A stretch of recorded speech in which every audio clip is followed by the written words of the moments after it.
जय श्री राम, जय श्री महाकाल। इंडिया में बैंकिंग सिस्टम इतना स्ट्रांग कैसे है और जिस हिसाब से अभी न्यूज़ चल रही है बैंकिंग सेक्टर में, क्या ये बैंक्स आगे जिंदा रहेंगी?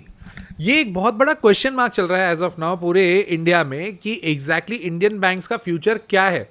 जिस हिसाब से स्कैंडल्स हुए हैं, जिस हिसाब से चीज़ें हुई हैं बैंक्स में, सबको कहीं ना कहीं डर तो लग रहा है क्योंकि ये छोटी मोटी बैंक्स है नहीं जहां पर बहुत बड़ी प्रॉब्लम्स हुई हैं। HDFC, IDFC, उसके बाद में कोटक महिंद्रा, इन सब में कुछ ना कुछ अभी रिसेंटली हमें कुछ ना कुछ नेगेटिव न्यूज़ ज़रूर सुनने में मिली है। इन सब में एग्जैक्टली हो क्या रहा है और प्लस हमें बैंकिंग सेक्टर को कैसे देखना है, बैंक्स के कौन से ऐसी कंपनीज है जिनके ऊपर इन्वेस्टमेंट सोचा जा सकता है, इन सारी चीज़ों के ऊपर आपके लिए एक वीडियो सामने। बट ये ध्यान रखिएगा, ये कोई बाइंग सेलिंग रिकमेंडेशन नहीं है। इसको रिकमेंडेशन के हिसाब से मत देखिए, इसको समझिए कि कितना डीप में रिसर्च करना पड़ता है किसी भी कंपनी को सोचने के लिए। और अगर आप मेरा एक्सक्लूसिव कंटेंट ज्वाइन करना चाहते हैं तो इस वीडियो के नीचे ज्वाइन का सब्सक्रिप्शन का एक बटन है, उसको दबा दीजिए और वो एक्सक्लूसिव ग्रुप का पार्ट बन जाइए जहां पर market related, small cap, mid cap related मैं काफी वीडियोस और इनसाइट में डालता हूं, बहुत अनफिल्टर्ड भी डालता हूं। Right, so let us begin this video with some kind of points. इसमें हम क्या क्या डिस्कस करने वाले हैं मैं आपको पॉइंट वाइज बताता हूं, चैप्टर वाइज बताता हूं। सबसे पहले हम लोग बात करेंगे कि एग्जैक्टली आरबीआई का क्या रोल रहता है जब हम इस तरह से बैंक्स को देखते हैं। सेकेंड, आरबीआई कितनी गारंटी लेती है आप लोगों के फंड्स के ऊपर, मतलब जितने आपके पास फंड्स है उसमें आरबीआई का रोल कितना है, कभी बैंक डूब गई तो क्या होगा। तीसरा, हम बात करेंगे स्कैंडल्स के ऊपर। चौथा, हम बैंक्स के ऊपर बात करेंगे, बैंक्स का बाइफर्केशन कैसा है। पांचवा, हम लोग फैक्टर्स के ऊपर बात करेंगे, कौन कौन से फैक्टर्स के अकॉर्डिंग हम बैंकिंग में एनालिसिस करते हैं। सिक्स, कौन से बैंक्स पे आपको फोकस करना चाहिए फंडामेंटली। और सेवेंथ, हम बात करेंगे टेक्निकल्स की। लास्ट में मैं आपको बता दूंगा मैं किस कंपनी में इन्वेस्टेड हूं या नहीं हूं, या इन्वेस्ट करने के मूड में हूं या नहीं हूं, ये सारी डिटेल बता दूंगा। वीडियो थोड़ा बड़ा होने वाला है, ध्यान रखिएगा। सबसे पहले हम बात करते हैं कि आरबीआई का सुरक्षा कवच कैसा है। एक चीज मान के चलिए, वर्ल्ड में जितनी भी सेंट्रल बैंक्स है उनमें सबसे ज्यादा स्ट्रॉन्ग सेंट्रल बैंक जो है वो अपनी है, आरबीआई है। मानो या नहीं मानो, ये फैक्ट है। वो अलग बात है कि इंडिया में भी स्कैंडल्स हुए क्या हुए हैं, इंडिया में भी बैंक्स डूबी हैं क्या डूबी हैं, बट क्या आरबीआई स्ट्रॉन्गेस्ट है, इसमें कोई डाउट ही मत रखिए। जैसे अभी अमेरिका में डोनाल्ड ट्रंप और जेरोम पावेल लड़ रहे हैं ना एक दूसरे से, वैसे इंडिया में इस तरह से लड़ाई नहीं हो सकती। आरबीआई का अपर हैंड होता है और आरबीआई कहीं ना कहीं मैनेज करते हुए चलती है चीजों को और बहुत स्ट्रांग है। कैसे, मैं जिस हिसाब से आरबीआई के रूल्स है, रेगुलेशंस है, इंडिया का बैंकिंग रेगुलेशन एक्ट है, उन सबको अगर आप कवर करने जाओगे तो इंडिया में बैंक्स के डूबने के चांसेस नेग्लिजिबल और हो गए। पहले तो फिर भी थे, जिसके कारण थोड़ी बहुत बैंक्स डूबी भी हैं। एक चीज नोट करना, बैंक्स के डूबने पर इन्वेस्टर्स को नुकसान होता है, बट बैंक के जितने भी लोग वहां पे पैसा लेके बैठे उनको कम। हाँ, कोऑपरेटिव सोसाइटी पे चले जाओ, कोऑपरेटिव बैंक्स पे चले जाओगे तो उनके रूल्स थोड़े हटके होते हैं। मैं अभी बात कर रहा हूं प्योरली बैंक्स की, मैं एनबीएफसी की भी बात नहीं कर रहा हूं, प्योरली बैंक्स की बात कर रहा हूं। दूसरी चीज पे आते हैं, आरबीआई कितनी गारंटी लेता है। आरबीआई लेता है 5 लाख रुपए की गारंटी। अगर आपके अकाउंट में 4 लाख रुपए हैं तो 4 लाख रुपए प्रति डिपॉजिटर, एक डिपॉजिटर के नाम पे एक ही बैंक की सारी ब्रांचेस में मिला लो तो वो 4 लाख रुपए की गारंटी देता है, इंक्लूडिंग एफडी के बाद में करंट अकाउंट एंड रिकरिंग, सब कुछ मिला के। लेवल 5 लाख, थ्रेशोल्ड 5 लाख है। फॉर एग्जाम्पल आपका अकाउंट 4 लाख रुपए पे, 2 लाख की एफडी है, 1 लाख रुपए सेविंग में है, 50,000 करंट में, इन सबको मिला के आपका 4 लाख बन रहा है, पैसा सुरक्षित है।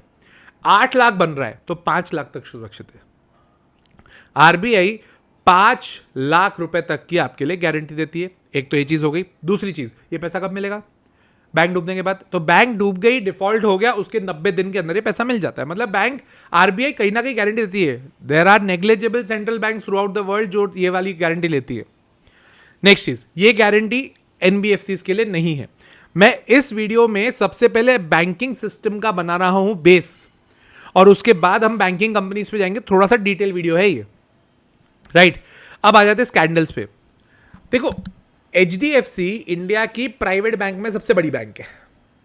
अगर उसमें कुछ किसी भी प्रकार का स्कैंडल आ जाता है ना कहीं कॉन्फिडेंस टूटता है।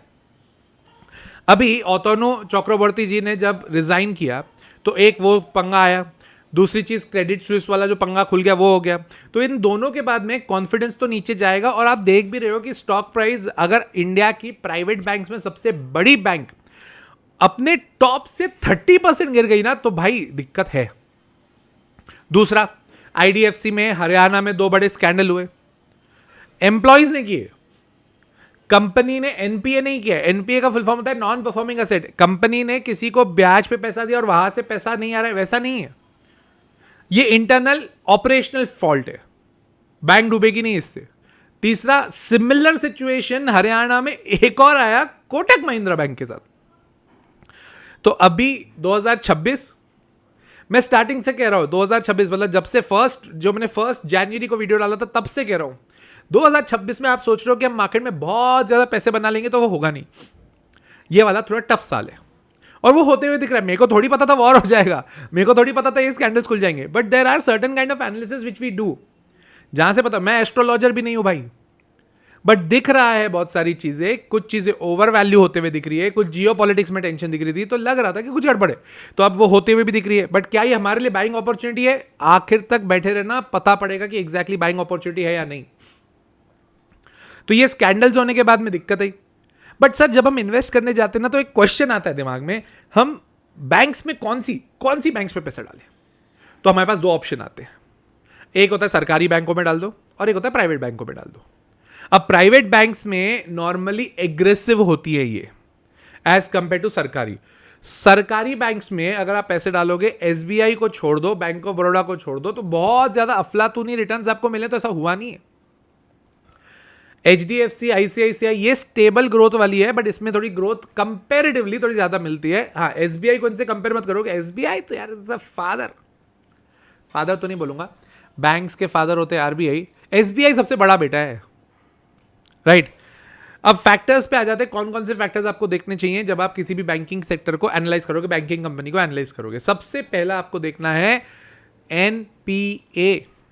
एनपीए का फुल फॉर्म होता है नॉन परफॉर्मिंग असेट। मैंने मार्केट में सपोज 1000 करोड़ के लोन बांट दिए, अब अगर उसमें से 100 करोड़ के लोन वापस नहीं आ रहे, मतलब उसका रीपेमेंट नहीं हो रहा है, वो लोन्स खतरे में दिख रहे हैं, तो वो लोन्स क्या मेरे लिए परफॉर्म कर रहे हैं? नहीं ना, उसको बोलते हैं नॉन परफॉर्मिंग असेट। तो आप किसी भी बैलेंस शीट में जाओगे, स्क्रीनर पे जाओ, कहीं पे भी जाओ, बैंक्स में जब भी आप देखोगे तो पहली चीज आपको देखनी है इसका एनपीए बढ़ा है या नहीं। क्वार्टरली रिजल्ट्स भी आने वाले, क्वार्टरली रिजल्ट्स में भी सबसे पहले देखना एनपीए बढ़े हैं या नहीं, बहुत इंपॉर्टेंट फैक्टर होता है वो, राइट। तो एनपीए का full form non performing asset, एक तो वो देखना है।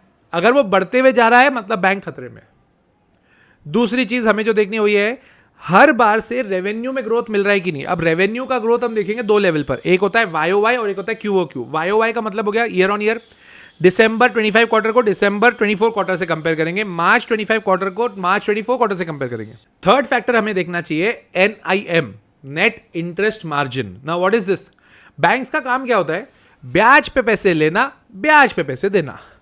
तो अब ब्याज पे जब मैंने पैसे लिए, तो फॉर एग्जाम्पल मैंने 4% पे लिए या फिर 6% पे लिए, और मैंने ब्याज पे जब चला है तब 9% पे चला है। दैट मीन्स 9% मिल रहा है, 3% जा रहा है, 6% जा रहा है, तो बचे कितने?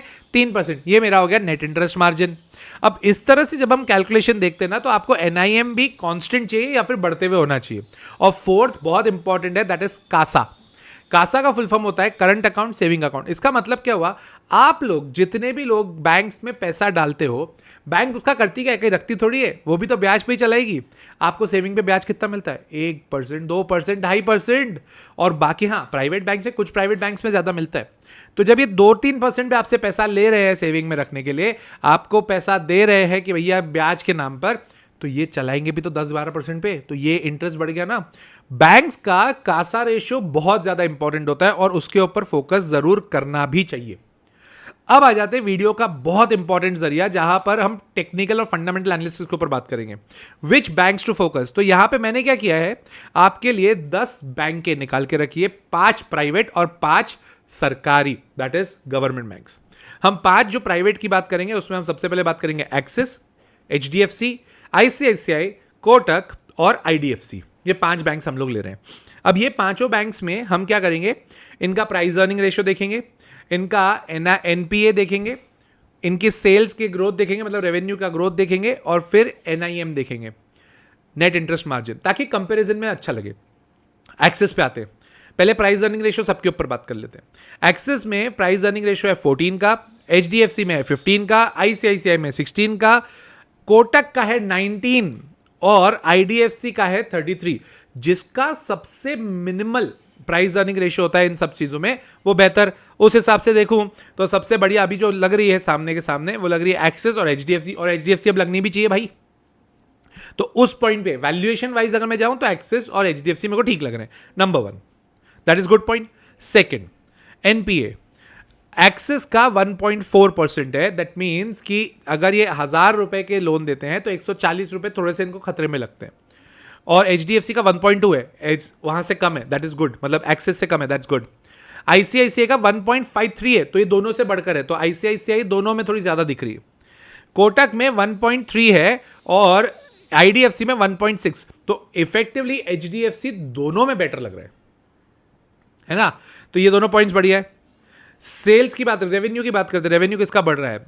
अगर मैं दिसंबर 24 क्वार्टर को दिसंबर 25 क्वार्टर से कंपेयर कर रहा हूं तो एक्सिस का 5% से बढ़ा है, it is a good one. क्यों?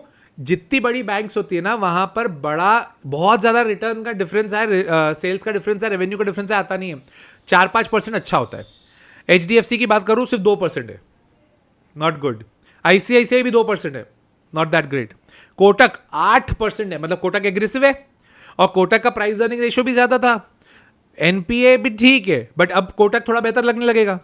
और IDFC का 10% है, ग्रोइंग बैंक है, तो वो 10% से ग्रो कर रही है, again that is good, but उसका वैल्यूएशन ज्यादा है, ये ध्यान रखिएगा। अब आ जाते हैं हम लोग, next is NIM, net interest margin, finally profit कितना परसेंट आ रहा है? एक्सिस का आता है 3.64%, ठीक है। HDFC का आता है 3.5%, ओके, दैट्स ओके। कोटक का इट इज सॉरी ICICI का इट इज 4.3, कोटक का 4.54 और IDFC का 5.7। अब एक चीज ध्यान रखना, IDFC के जो लोन के फिगर्स होते हैं, लोन का इंटरेस्ट होता है वो थोड़ा होता है ज्यादा, तो यहाँ पे NIM भी ज्यादा होगा। आपको एक चीज और समझनी है यहाँ पे, वो ये है कि IDFC के पास में कासा रेशियो अच्छा है, 51% का कासा रेशियो है। अब इसका मतलब ये हुआ कि इनके पास करंट अकाउंट, सेविंग अकाउंट, ये जो पैसा आता है इससे बहुत ज्यादा पैसा आता है, और ये जब पैसा ज्यादा आता है तो उससे इंपैक्ट क्या होगा? सस्ते लोन के ऊपर इन्होंने पैसा लिया हुआ है, अब ये सस्ते लोन को थोड़ा महंगा करके बेचेंगे तो इनका NIM बढ़ेगा। तो IDFC एग्रेसिव, जितने भी आप लोग हो उनके लिए IDFC बढ़िया है। HDFC उन लोगों के लिए अच्छा है कि जिनको जो वेट कर रहे थे कि टॉप से अच्छा खासा गिर जाए, तो वो अब गिर चुका है, तो वो आपके लिए बेहतर है। इस पूरी कहानी से तो हमें यह शिक्षा मिलती है। अब आ जाते हैं अपन प्राइवेट बैंक्स के बाद पब्लिक बैंक से, मतलब गवर्नमेंट बैंक्स पे। सेम फंडामेंटल पे बात करेंगे, हम बात करेंगे SBI, bank of Baroda, union bank, Canara bank और PNB। SBI का जो प्राइस अर्निंग रेशियो है वो है 12, ठीक है। सबसे बड़ी बैंक है ये, सबसे बड़ा भाई है पूरे प्राइवेट और पब्लिक सब मिला मिला के।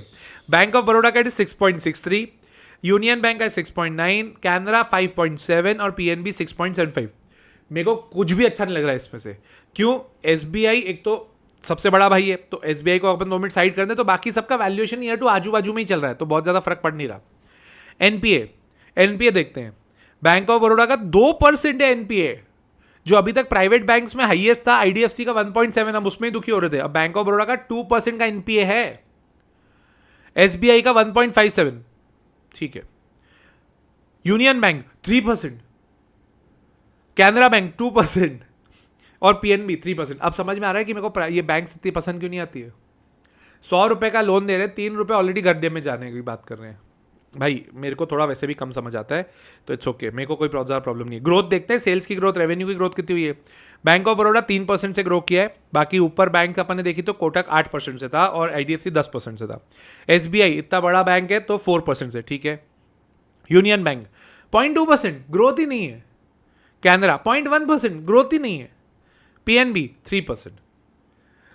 मेरे को तो नहीं समझ आते भाई, बहुत सिंपल सी बात है। जहां हमने NIM की बात करी थी पिछले वीडियो में, पिछले जो सेक्टर था जिसमें हम प्राइवेट बैंक्स के ऊपर बात कर रहे थे, यहाँ पे बैंक ऑफ बड़ौदा का 2.79, SBI का 3.12, 2.76, 2.52, 2.5% से ज़्यादा का NIM नहीं है तुम्हारा। प्राइवेट बैंक्स का अच्छा है ना यार। देखो लोन लेना है तो पब्लिक बैंक इन्वेस्ट करना है तो प्राइवेट बैंक। ये रूल बना लो ताकि आपके दिमाग में भी क्लैरिटी बने। और दूसरी चीज़, अगर प्राइवेट में नहीं जाना है, पब्लिक में ना, एसबीआई से बेटर कुछ नहीं है, जो हमें क्लियरली दिख भी रहा है। वीडियो थोड़ा लंबा जा रहा है बट इसको लंबा लेके जाएंगे, वादा नहीं है, क्योंकि हम इन डेप्थ एनालिसिस कर रहे हैं। Next thing, let's come to the technical parts. Technically अब हम सारे ले लेंगे। पहले प्राइवेट बैंक्स ले लेते हैं। प्राइवेट बैंक्स में एक्सेस जब तक 1200 के ऊपर नहीं जाएगा तब तक बहुत ज़्यादा नहीं है, बहुत ज़्यादा स्ट्रॉन्ग अभी चार्ट है नहीं।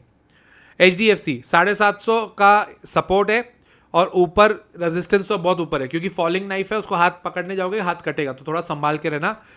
कितना नीचे जाएगा वो एक तो वॉर के ऊपर भी डिपेंड करता है और HDFC की खबरों के ऊपर भी डिपेंड करता है। ICICI बैंक 1190 का सपोर्ट है और 1260 का रेजिस्टेंस है। डोजी बनी हुई है, थोड़ा खतरा बन सकता है, थोड़ा ध्यान रखिएगा। कोटक में भी डोजी बनी हुई है, 340 का सपोर्ट है, 390 का रेजिस्टेंस। ठीक है। SBI की बात करते हैं, 1000 रुपीज़ का सपोर्ट है, 1080 का रेजिस्टेंस। बहुत बढ़िया चार्ट बना हुआ है अभी भी। 230 का सपोर्ट है बैंक ऑफ बड़ौदा का, 260 का रेजिस्टेंस है, but still not that great chart. बाकी सब तो मैं फोकस कर भी नहीं रहा। अब मैं बताता हूँ मैं किस पे फोकस कर रहा हूँ। मैं यूजुअली बैंकिंग स्टॉक्स अवॉइड करता हूँ, मैं बहुत ज़्यादा इंटरेस्ट लेता नहीं हूँ, बट फिर भी SBI, HDFC और IDFC अगर रिस्क लेना है तो, और कोटक, इन चार के अलावा मैं ज़्यादा सोचता भी नहीं। ठीक है। आप किस बैंक में ज़्यादा इंटरेस्टेड होते हो कमेंट करके बताना, और अगर उस बैंक के ऊपर डिटेल वीडियो चाहिए तो मैं ज़रूर बनाऊंगा, वो भी कमेंट करके बताना। लाइक कर दीजिएगा वीडियो, सब्सक्राइब कर दीजिएगा चैनल, ये हमारे लिए बहुत मोटिवेटिंग होता है। बहुत मेहनत से हम लोग रिसर्च करते हैं आप लोगों के लिए, ताकि आपको एकदम क्रिस्प क्लियर इन्फॉर्मेशन मिले, और मेहनत तो बिल्कुल कोशिश करता हूँ कि अनफिल्टर्ड भी दूँ। राइट। तो अब मिलता हूँ अगले वीडियो में। टिल देन, जय श्री राम, जय श्री महाकाल।